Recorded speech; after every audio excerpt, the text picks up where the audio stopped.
लक्ष्मी नारायण भगवान की, रामचंद्र भगवान की जय। परम पिता परमात्मा की कृपा से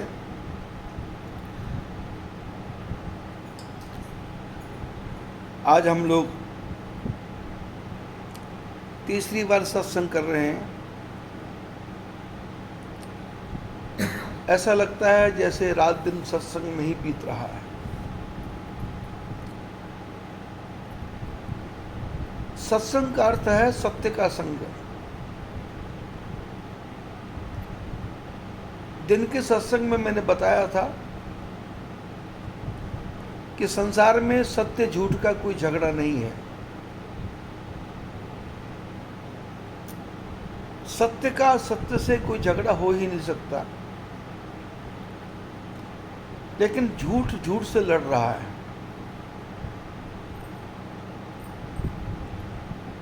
सत्य शाश्वत है, सत्य विराट है, सत्य छोटा बड़ा नहीं है। लेकिन झूठ छोटा बड़ा हो सकता है, छोटा झूठा बड़ा झूठा। जैसे प्रकाश ने आज तक अंधेरे को देखा ही नहीं,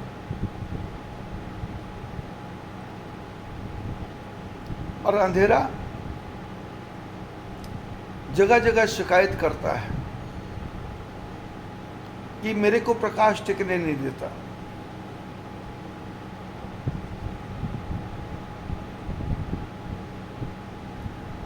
सूर्य की एब्सेंस का नाम ही अंधेरा है। अंधेरे की प्रेजेंट का नाम सूर्य नहीं है। प्रकाश चला गया, अंधेरा आ गया, और जब प्रकाश आ जाएगा तो अंधेरा टिकेगा ही नहीं।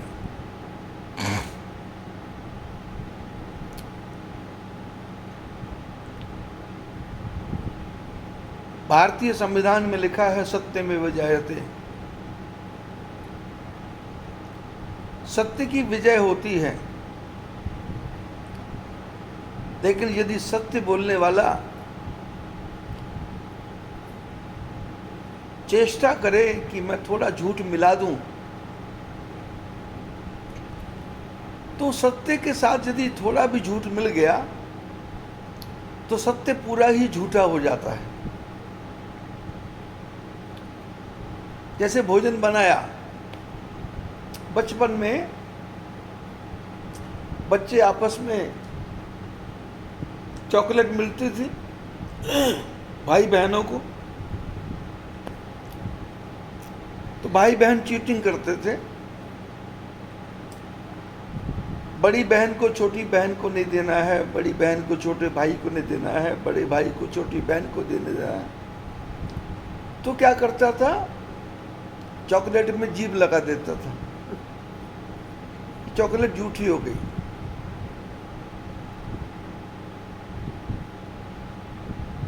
और रोटी रखी है, जब तक थाली में है तब तक ठीक है, लेकिन उसको दांतों से काट के खा लिया, रोटी झूठी हो गई। अब वो झूठी रोटी भगवान का प्रसाद नहीं बन सकती। झूठी रोटी को उसकी माँ खा सकती है, उसके पिता खा सकते हैं, उसका भाई खा सकता है, लेकिन यदि वो नहीं देना चाहे तो बहाना बना सकते हैं कि ये झूठी। ऐसे ही संसार में सत्य कभी हारा नहीं, लेकिन सत्य में यदि झूठ का मिक्सर हो गया, दूध में पानी मिल गया, दूध 60 रुपए लीटर, और उसमें पानी मिल गया, पानी मिला के दूध 2 लीटर बन गया। जल पे सरस बिकाई, देखो प्रीति रीति भली, बिलग होई रस जाई, कपट खटाई परत पुली। बोले पानी और दूध एक कीमत हो गई, क्योंकि पानी और दूध का प्रेम, दूध और पानी मिलके 120 रुपया कीमत हो गया। लेकिन दूध पानी में कपट की खटाई मिल गई, दूध फट गया, पानी अलग हो गया। बिलग होई रस जाई, अब पानी अलग, दूध अलग, पनीर बन गया, छैना बन गया। अब छैने की कीमत कम हो गई, 60 रुपए केजी नहीं, 100 ग्राम निकला 300 रुपए केजी। 100 ग्राम की कीमत 30 रुपया। कपट की खटाई पड़ गई, कपट पड़ गया।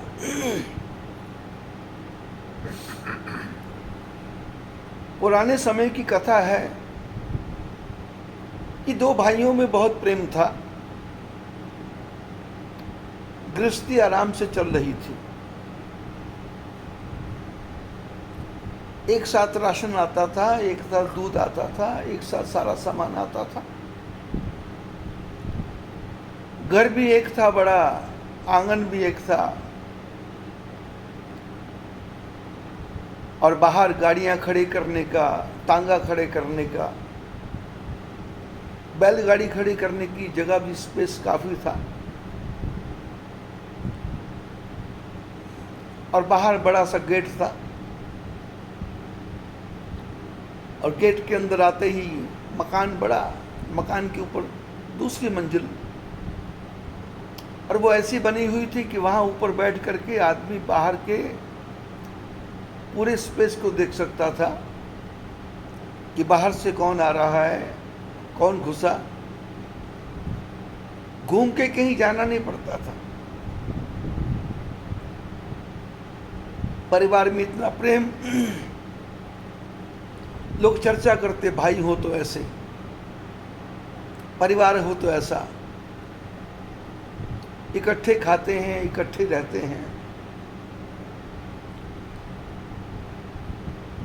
कोई भेद नहीं है। परिवार के बच्चे छोटे भाई के, बड़े भाई के इकट्ठे खेलते हैं, और बाहर से जो बड़े बूढ़े लोग घर में आते हैं, पिताजी आते हैं या ताऊ जी आते हैं या चाचा जी आते हैं,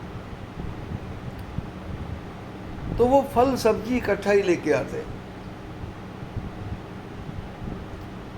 एक दिन छोटा भाई ऊपर बैठा हुआ था, खिड़की में से देख रहा था बड़े भाई साहब आए हैं।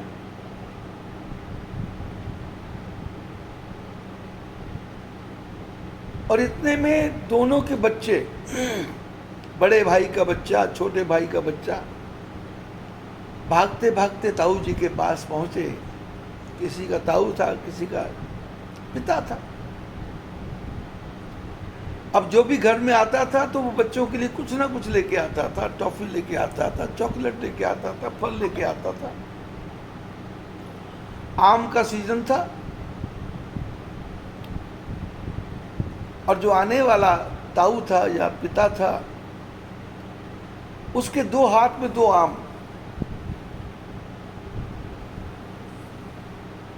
और चला आ रहा था। ऊपर से छोटा भाई देख रहा है। दोनों बच्चे भागे, और भाग करके आने वाले के दाहिने वाला दाहिनी तरफ और बाएं वाला बाईं तरफ, क्या लाए, क्या लाए, क्या लाए। और जो लाने वाला था उसके मन में विचार आया, जो दाहिनी तरफ है उस तरफ का आम छोटा है, और मेरा बेटा बाईं तरफ है, बाईं तरफ का आम बड़ा है, दाईं तरफ का आम छोटा है, और मेरे वाला बेटा छोटे वाले आम की तरफ है। छोटा भाई ऊपर से देख रहा है, और देने वाले ने हाथ का डायरेक्शन घुमा दिया, दाहिना पैर बाईं तरफ हो गया, दाहिना हाथ बाईं तरफ हो गया और बायां हाथ दाहिनी तरफ हो गया। बच्चों ने आम ले लिए, बच्चों को कोई लेना देना नहीं क्या हुआ क्या नहीं हुआ, लेकिन ऊपर बैठे भाई ने देख लिया। दोनों भाई इकट्ठे बैठ के भोजन करते थे।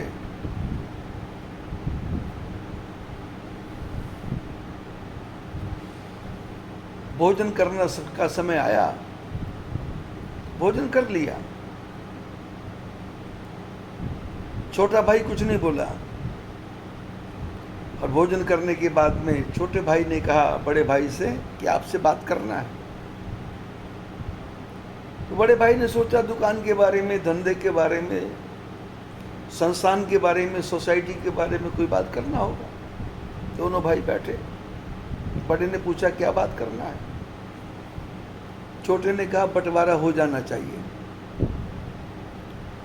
क्यों, क्या हो गया? बोले मैंने देख लिया। क्या देखा? बोले हाथ बदल गया, दाहिने वाला दाहिनी की तरफ रहना चाहिए था, बाएं वाला बाएं की तरफ रहना चाहिए था, लेकिन आपके मन में आ गया कि मेरे बेटे को छोटा आम मिलेगा। हालांकि मैंने नहीं देखा कि क्या था हाथ में, लेकिन हाथ के चेंज होते ही मेरे दिमाग में आ गया कि कुछ ना कुछ तो गड़बड़ है। कपट की खटाई पड़ गई, दूध फट गया, रिश्ते टूट गए, सत्य झूठा हो गया। और झूठा सत्य झूठ से भी ज्यादा बड़ा खराब है। शास्त्रों ने कहा सत्यम ब्रूयात प्रियम ब्रूयात, न ब्रूयात सत्यम प्रियम, प्रियम च नानृतम ब्रूयात, एष धर्म सनातन। सत्य बोलो पर प्यारा बोलो, कड़वा सत्य नहीं बोलना चाहिए। सत्यम ब्रूयात प्रियम ब्रूयात, न ब्रूयात सत्यम प्रियम। बोले सत्य है पर कड़वा है, ऐसा सत्य नहीं बोलना चाहिए। प्रेम च नानृतम ब्रूयात, पर बोले मीठा है पर झूठ है, बोले ऐसा नहीं बोलना चाहिए। एष धर्म सनातना, बोले सनातन धर्म है। धर्मो रक्षित रक्षिता, शास्त्रों ने कहा धर्म ही रक्षा करेंगे। धर्म एम हतो हंति, धर्मो रक्षित रक्षिता, तस्मात् धर्मो न हंतव्यो, मानो धर्मो हतो वधि। बोले आप धर्म की रक्षा करेंगे, धर्म आपकी रक्षा करेगा।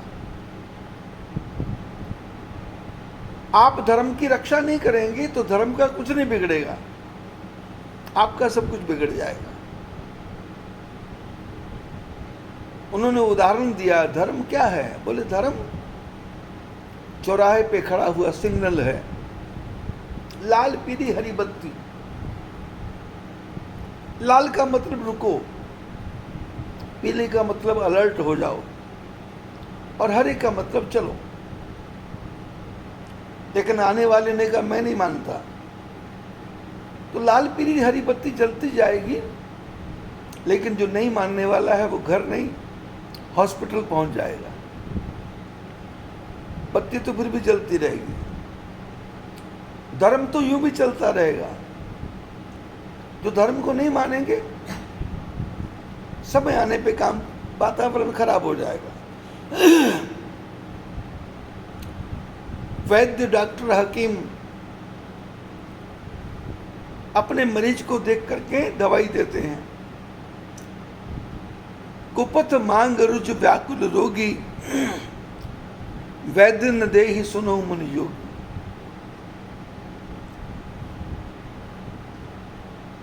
कोई सेठ डॉक्टर के पास पहुंच गया तो डॉक्टर उसको सेठ समझ के दवाई नहीं देगा, उसको बीमार समझ के दवाई देगा।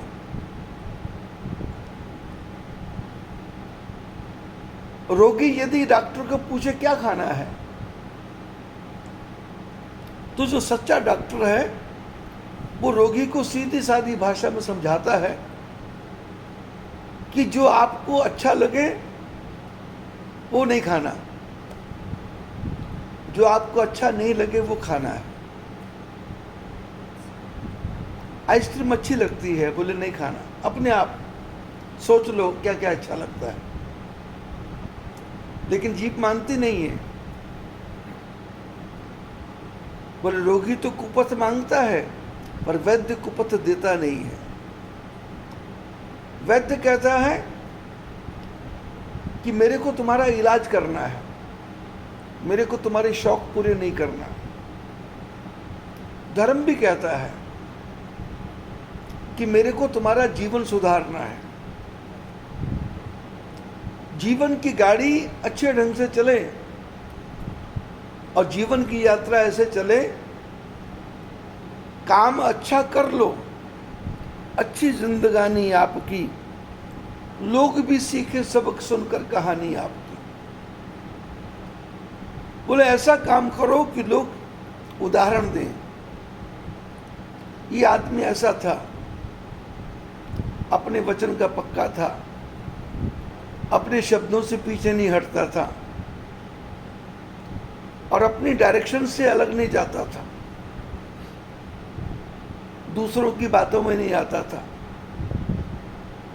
दूसरे की बातों में लगता नहीं था। संसार के वातावरण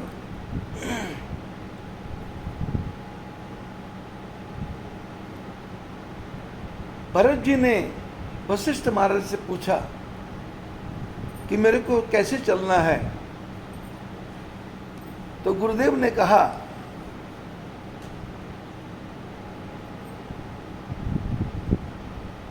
कि लोकमत, साधु मत, वेद मत। वेदों का मत क्या है, लोगों का मत क्या है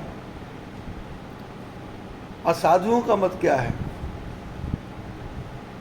ये तीनों मतों को मिलाना है। क्योंकि साधु का मत संसार के मत से नहीं मिलता और संसार का मत साधु के मत से नहीं मिलता, और देवताओं का मत, वेदों का मत, वेद में कुछ लिखा है और व्यवहार में कुछ अलग आता है। बोले चारों मतों को मिला करके देखना है, और चारों मत तो आपस में मिलते नहीं है। बोले चारों मतों को मिलाओ।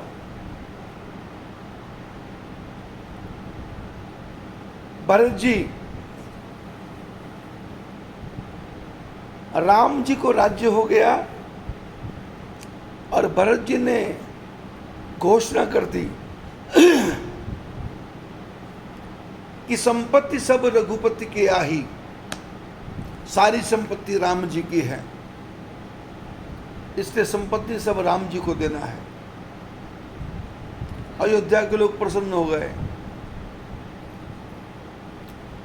सिंहासन रख लिया, सेना ले ली और अयोध्या के लोग भी भरत जी के साथ चल पड़े। भरत जी ने कहा, राज धर्म, यदि जबरदस्ती आप मेरे को राजा बनाओगे तो रसा रसातल जई हैं तब ही, मोही राज हट दई हो जब ही। यदि आप मेरे को जबरदस्ती राजा बनाओगे तो धरती फट करके पाताल में चली जाएगी। गुरु वशिष्ठ जी ने कहा कि तुम ऐसा क्यों कहते हो? तो भरत ने कहा कि धरती की बेटी सीता और सीता के पति राम, और मेरी माता कैकेयी ने सीता जी को भी जंगल में भेज दिया, राम जी को भी वनवास में भेज दिया, और मैं धरती का राजा बन जाऊंगा तो धरती मेरे बोझ को सहन नहीं कर पाएगी। धरती कहेगी मेरी बेटी जंगल में घूम रही है और तुम राजा बन के बैठे हो। रसा रसा तल जई हैं तब ही, मोहि राज हट जई हूँ जब ही। जैसे मेरे को राजा बनाओगे ये धरती फट जाएगी। बोले करना क्या है? बोले जिसका राज है उसी को देना है। अयोध्या के लोग भी चाहते थे, भरत जी भी चाहते थे, सिर्फ एक कई नहीं चाहती थी। भरत जी सबको लेकर के पंच चित्रकूट में पहुंच गए और वहां जाकर के क्या देखा, जनकपुर के लोग भी आ गए। क्योंकि जैसे भरत जी अयोध्या छोड़ करके चित्रकूट की तरफ चले तो 4 राजा दशरथ के मरने के बाद में 4 दूतों को तो भरत को लेने को भेजा और 4 दूतों को जनकपुर भेज दिया कि भरत जी जा रहे हैं चित्रकूट, आप भी चित्रकूट ही आ जाइए। राम जी के सामने धर्म संकट पैदा हो गया कि भरत भी आए हैं ये कहने के लिए घर चलो। अब तो ससुराल वाले भी आ गए।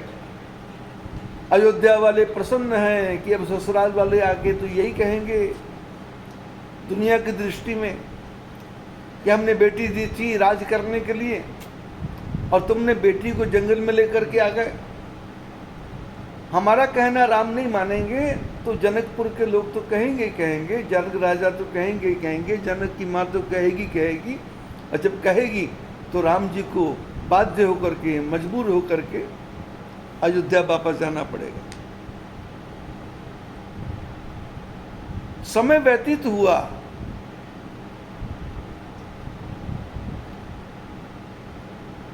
कल प्रातःकाल सभा होगी, उस सभा में पूछा जाएगा क्या करना है।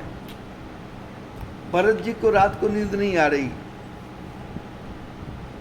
भरत जी ने सोचा क्या करूं, कल की योजना क्या बनाऊं, कल क्या बोलूं। भरत जी वशिष्ठ गुरु जी के पास पहुंचे। गुरु जी से कहा मेरा दिमाग काम नहीं कर रहा। गुरु जी ने कहा हमने तेरे को अयोध्या में समझाया था कि राम जी के पास जाने से कोई लाभ नहीं है, पर तुमने कहना नहीं माना, अब आ ही गए हो तो बोले अब क्या करूं। तो वशिष्ठ महाराज ने कहा हम तरीका बताएंगे, लेकिन तुम कल सभा में नहीं बोलोगे कि हमको ये तरीका वशिष्ठ महाराज ने बताया। बोले क्या तरीका है? बोले आप प्रपोजल रखना, आप अपना एक पॉइंट रखना, मत रखना कि राम अयोध्या चले जाएं, लक्ष्मण भरत जंगल में चले जाएं, या राम लक्ष्मण घर चले जाएं, शत्रुघ्न और भरत जंगल में चले जाएंगे, या राम घर चले जाएं और तीनों भाई जंगल में चले जाएंगे। ऐसा अपना मत रखना, लेकिन मेरा नाम नहीं आना चाहिए। प्रातःकाल का समय हुआ, सारी सभा इकट्ठी थी, जनकपुर के लोग भी थे, अयोध्या के लोग भी थे, लेकिन कोई कुछ बोलने को तैयार नहीं है। सन्नाटा छाया हुआ है। रात्रि के समय जनक की पत्नी ने कहा था, सुनैना ने जनक महाराज को कि आप भरत को कुछ समझाओ। तो जनक ने कहा भरत को समझाने से कुछ नहीं फायदा, क्योंकि भरत ज्ञानी है, हमको इस पचड़े में नहीं पड़ना। अयोध्या वालों के मन में था कि जनक महाराज बोलेंगे तो भरत को तो राम जी को मानना ही पड़ेगा। राज्य जो डिस्प्यूट है वो झगड़ा खत्म हो जाएगा। सारी सभा में सन्नाटा है। वशिष्ठ महाराज उठ के खड़े हुए और कहा कि भरत कुछ बोलना चाहता है।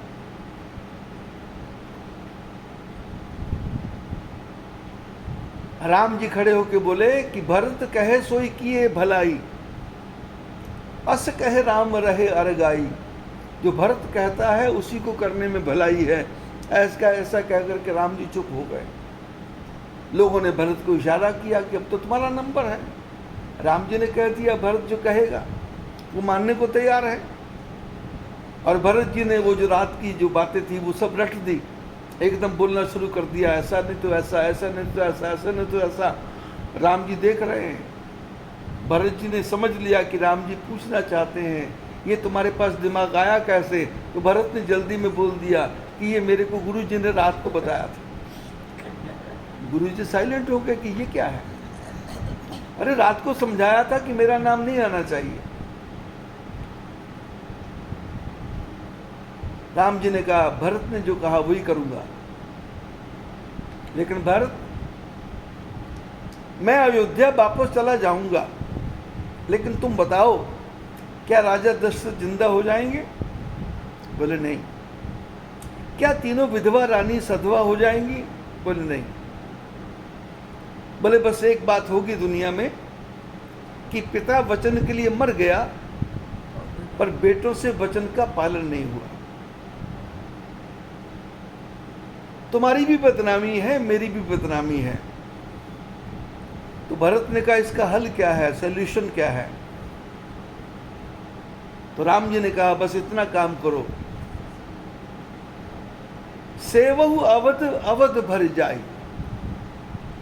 तुम 14 साल अयोध्या में जाके राजा मत बनो, तुम 14 साल जाकर के अयोध्या की सेवा करो और मैं जंगल में वनवास लूंगा।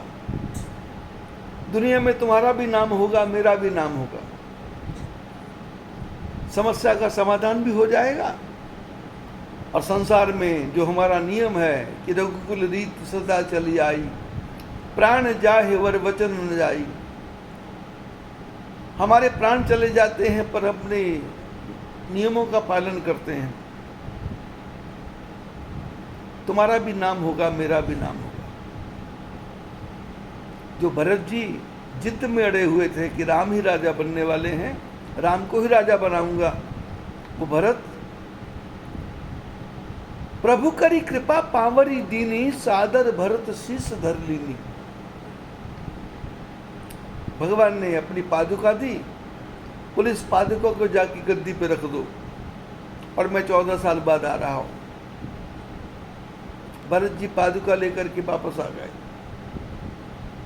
दोनों ने ही धर्म की रक्षा की। वशिष्ठ महाराज के कहने के अनुसार यदि थोड़ा सा मन विचलित हो जाता राम जी का तो रामायण का निर्माण नहीं होता था, कुछ दूसरी कथा बन जाती थी, दो भाइयों की कथा बन जाती थी, आम के हाथ बदले जाते थे।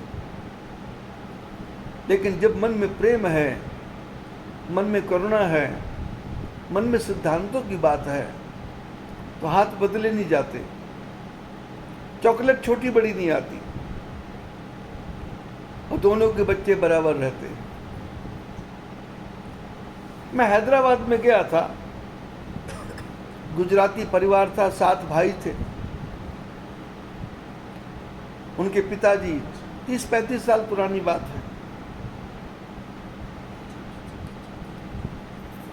पिताजी की उम्र 97 साल की थी और 7 भाई जो घर के ऊपर पड़ने वाली अरवेस्टर की चादरें हैं उसका धंधा करते थे। और उस समय 7 भाई मारुति कार जीतते थे हार्वेस्टर की चादरों से। 2 भाई के 2 लड़के और 2 भाई के 2 लड़कियां और 3 के बच्चा ही नहीं है कोई। उन्होंने बच्चा पैदा नहीं किया और बच्चे पैदा नहीं किए, बोले 4 ही काफी हैं, 2 लड़का 2 लड़की काफी है। 7 भाई ये हमारे बच्चे हैं, इनको आगे बढ़ाएंगे। आज भी परिवार वहां पर है। 7 ने 4 बच्चों को अपना मान लिया। मैंने भी समझाने की कोशिश की, एक एक बच्चा और पैदा हो जाए तो क्या नुकसान है, बोले आवश्यकता ही नहीं है, 2-2 4 ही काफी है। मैंने कहा आप 7 आपके 4, बोले हमारे माता पिता के तो 12 बच्चे होना चाहिए थे पर 5 मर गए। 5 मरे तो 7 भी मर सकते थे। अब 7 मरते तो हम क्या बिगाड़ लेते, 8 भी मर सकते थे, 9 भी मर सकते थे, सारे के सारे भी मर सकते थे, लेकिन भगवान ने 7 को जिंदा रखा। अब 4 ही आए हैं, अब इसी को मान लेते हैं। मान लिया, जब मान लिया तो धर्मो रक्षते रक्षितः, धर्म की रक्षा हो गई, परिवार आगे बढ़ गया। उन 7 में से अब 2 जिंदा हैं, अब भी मेरा आना जाना है, क्योंकि मेरे जीवन का सिद्धांत है जिस परिवार को मैंने पकड़ा उसको जीवन में कभी छोड़ा ही नहीं। बचपन से जिसको पकड़ा, जब तक मेरा जीवन है तब तक मैं छोड़ता नहीं। और समय कैसा आए, परिस्थिति कैसे आए, वातावरण कैसा आए, क्योंकि मेरा जीवन साधु का जीवन है। साधु आंधी से नहीं डरता, तूफान से नहीं डरता, वातावरण से नहीं डरता, शब्दों से नहीं डरता। साधु करता है साधना जिसने की है, जिसने तपस्या की है।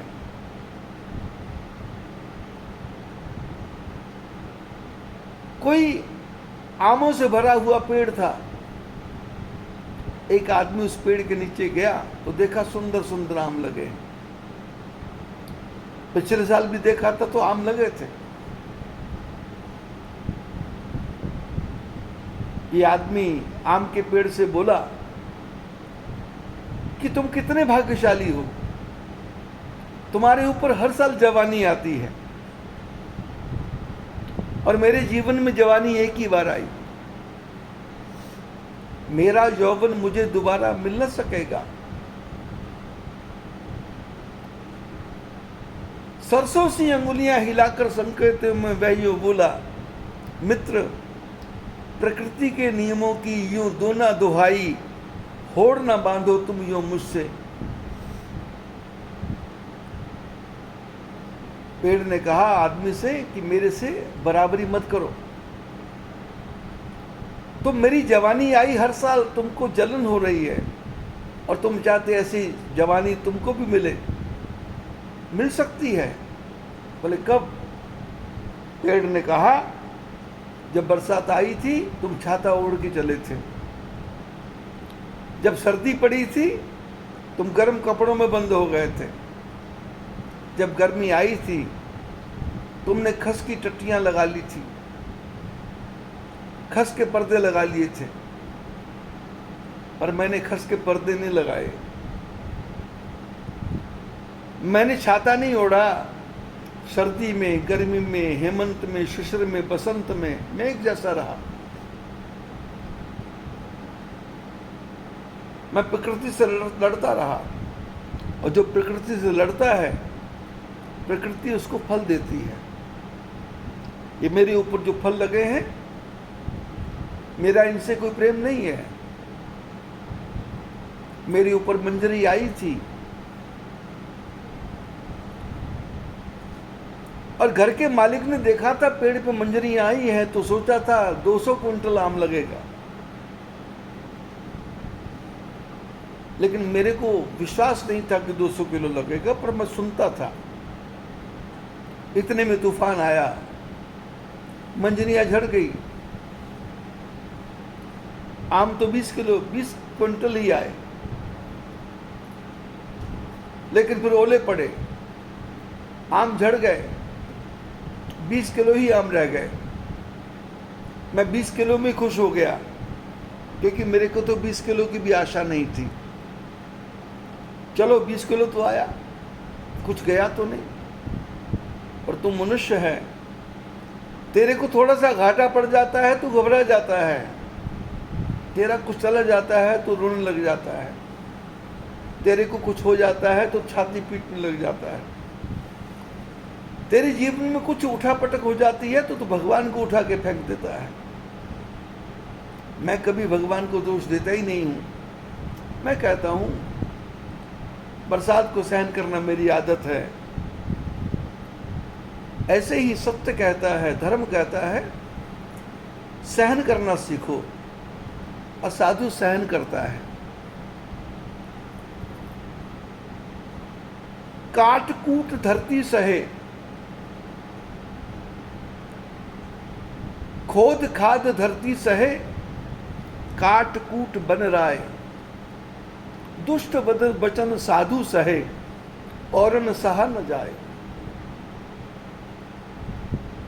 बोले धरती खोद खाद सहन करती है, हल चलता है, पाटा चलता है, और जंगल काट कूट सहन करते हैं। और संत लोग, साधु लोग दुष्टों के वचन को सहन करते हैं, और उससे सहन नहीं होता। जंगल काट कूट सहन करते हैं, जंगल और हरे भरे होते हैं। धरती खोद का सहन करती है, एक बीज से हजारों बीज बनते हैं। ऐसे साधु साधना करता है तो साधु के जीवन में भी एक परिपक्वता आती है, एक ब्राइटनेस आती है, एक चमक आती है। संत का जीवन धर्म का जीवन है। गृहस्थी का जीवन भी धर्म का ही जीवन होना चाहिए। और जब धर्म का जीवन होगा तो भाई भाई में खटास नहीं होगी। दूध पानी मिल के बिक जाएंगे, लेकिन दूध पानी में खटास मिल गई तो दूध पानी फट जाएगा, रिश्ते टूट जाएंगे। रिश्ते ना टूटें उसके लिए जरूरी है कि हम अपने धर्म का पालन करें। हम अपनी बातों पर जोर ना दें और दूसरे को बाध्य नहीं करें कि तुम भी ऐसा ही करो। नहीं, जैसा चलता है उसको स्मूथ चलने देना चाहिए। आज राजकुमार झुंझुनवाला परिवार के घर में ये सत्संग का आयोजन हुआ है। ये परिवार अपना पुराना परिवार सांगली से आए हुए और धीरे धीरे इनको बढ़ते देखा है, और परमात्मा से प्रार्थना है ये परिवार यूं ही बढ़ता रहे, भाइयों में प्रेम बना रहे। मेरे पास प्रपोजल आया था, एक लड़का एक लड़की है, एक लड़का लड़की और हो जाए। अब लड़के पैदा करना है तो लड़का लड़की होंगे, पर मैं नहीं चाहता। मैं चाहता हूँ पुत्र पुत्री हो। भगवान परिवार के मन की कामना पूर्ण करे, क्योंकि जितना परिवार बढ़ेगा उतना मेरे को फायदा है। क्योंकि मैं तो चाहता हूं सारे परिवार अलग अलग हो जाएं, क्योंकि पिछले 20, 25, 30, 40 साल से मेरे को एक ही लिफाफा मिलता है। यदि 2 भाई अलग अलग हो जाएंगे तो मेरे लिफाफे 3 हो जाएंगे, पिताजी का अलग, 2 भाइयों का अलग, और उनके बच्चे अलग अलग हो जाएंगे तो मेरे तो लिफाफे बढ़ रहे हैं। पर लिफाफे ना बढ़े, पर लिफाफों का वजन ही बढ़ता रहे, लिफाफा एक ही रहे, मेरी तो यही कामना है। लिफाफे ना बढ़े पर लिफाफों का वजन बढ़ जाए। अभी भी मैंने तोल के देखा, वैसे दोनों बच्चे बैंकर्स हैं, वो तो नोटों को देख करके पता करते हैं। मैं तो लिफाफे को देख करके ही लिफाफे के अंदर क्या लिखा है उसको पहचान जाता हूँ। तो लिफाफा हल्का हल्का होता जा रहा। अब हल्का हल्का ना हो, दिल हल्के हल्के हों और जीवन का आनंद आए। क्योंकि आपका जो पैसा है मेरे किसी काम का नहीं है। मेरे को रोटी भी मिल रही है, खाना भी मिल रहा है, दवाई भी मिल रही है। ये सारा पैसा, एक एक पैसा अच्छे काम में ही लगेगा, और वो जो महात्मा खाएंगे उसका आशीर्वाद आपके पास आएगा। मेरे शब्दों में भी जो सच्चाई है, मेरे शब्दों में जो भजन है, वो मेरा कोई भजन नहीं है। क्योंकि मेरे को किसी ने भजन करते देखा नहीं, मेरे को किसी ने कीर्तन करते देखा नहीं, मेरे को किसी ने माला फिरते देखा नहीं, मेरे को किसी ने गले में मालाएं पहनते देखा नहीं। दिखावे में मेरा कुछ नहीं है, लेकिन जिसको जो शब्द कह दिए वो पूरे होते हैं। वो ताकत मेरी नहीं है, वो आपके धन के द्वारा जो भोजन कर रहे हैं महात्मा, वो महात्मा का आशीर्वाद मेरे पास आता है, मैं आशीर्वाद आपके पास डाइवर्ट करता हूँ। कि मेरे को नहीं चाहिए, जिनका पैसा है उनको आशीर्वाद लगे, और उनके आशीर्वाद से आज वो पुराना मकान, फिर उसके बाद फैक्ट्री वाला मकान, फिर उसके बाद डुप्लेक्स, फिर उसके बाद ये मकान धीरे धीरे आगे बढ़ते गए।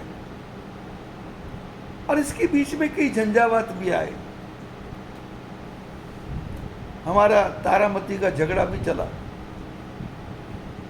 और जोरदार झगड़ा चला। उसने कहा ऐसा बोलो, मैंने कहा नहीं बोल सकता, क्योंकि मेरे बोलने से मेरी तपस्या की शक्ति चली जाएगी। मैं सबको आशीर्वाद देने लगूं तो मेरे शरीर में बीमारियां घर कर लेंगी। शब्द ब्रह्म है, शब्द परमात्मा है, किसी को शब्द ऐसे नहीं दिया जा सकता। ये 1,00,000 2,00,000 रुपए की बात नहीं है, ये करोड़ों की बात भी नहीं है। किसी को आशीर्वाद देने का अर्थ है अपने जीवन की पूरी तपस्या देना। उसके बदले में आपने क्या दिया? बस ये गुरु बना दिया। गुरु बनाने से काम नहीं बनेगा, आगे भी बढ़ना पड़ेगा, आगे भी काम करना पड़ेगा। मेरी भी इच्छा होती है कि मेरा परिवार ठीक रहे, तंदुरुस्त रहे, लेकिन झगड़े चले, चर्चा लोगों में फैली, पर मैंने अपने मन से किसी को अलग किया नहीं, और न मैं करता हूं। और उसी का फल है कि आज कोई खामगांव में पहुंचा तो मेरे लिए उतना ही है, आज कोई अकोला में है तो मेरे लिए उतना ही है, आज कोई गरीब से अमीर बन गया तो मेरे लिए उतना ही है। मेरे मन में किसी प्रकार का भेद नहीं है।